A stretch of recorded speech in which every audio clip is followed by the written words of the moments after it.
કારણ કે અધર્મના પક્ષે કર્ણ યુદ્ધ કરતા હતા. એ જ ભગવાને જ્યારે અવસર આવ્યો, જે ખાડાની અંદર અર્જુનજીનો પાયો રથનો બચાવવા માટે, અર્જુનજીની રક્ષા માટે ખાડો થયો, એની અંદર જ કર્ણનો રથ ફસાણો.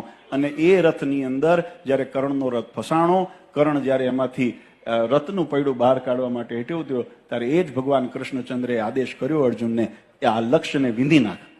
અર્જુનજીએ મનની અંદર ઘણી વખત એવો સંકલ્પ કર્યો કે આ તો ધર્મ ન કહેવાય, અધર્મ કહેવાય, પણ ભગવાને કીધું અત્યારે બધા સર્વધર્માન પરિત્યજ્ય મામ એકમ શરણમ વ્રજ.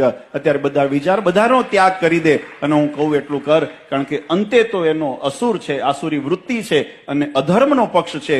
ગમે તેટલો વીર હોય, ગમે તેટલો સત્યવાન હોય, ગમે તેટલો શૂરવીર હોય અથવા દાની હોય, બધા એની અંદર ગુણ રહેલા છે, પણ એ છતાંય જ્ઞાની હોય, તપસ્વી હોય, વૈરાગી હોય, કોઈ પણ એની અંદર ગુણ રહેલા છે, પણ અંતે અધર્મના પક્ષમાં છે. માટે એનો નાશ થવો જરૂરી છે અને ભગવાને માથે રહીને એનો નાશ કરાવ્યો. એટલે ત્રાજુ હંમેશા ધર્મનું જ ભારે રહેવાનું છે. અને આપણા જીવનની અંદર એ વાતનું લક્ષ્ય આપણે બધા રાખીએ કે આપણા જીવનની અંદર ધર્મ પ્રધાનપણે રહે, ભક્તિ પ્રધાનપણે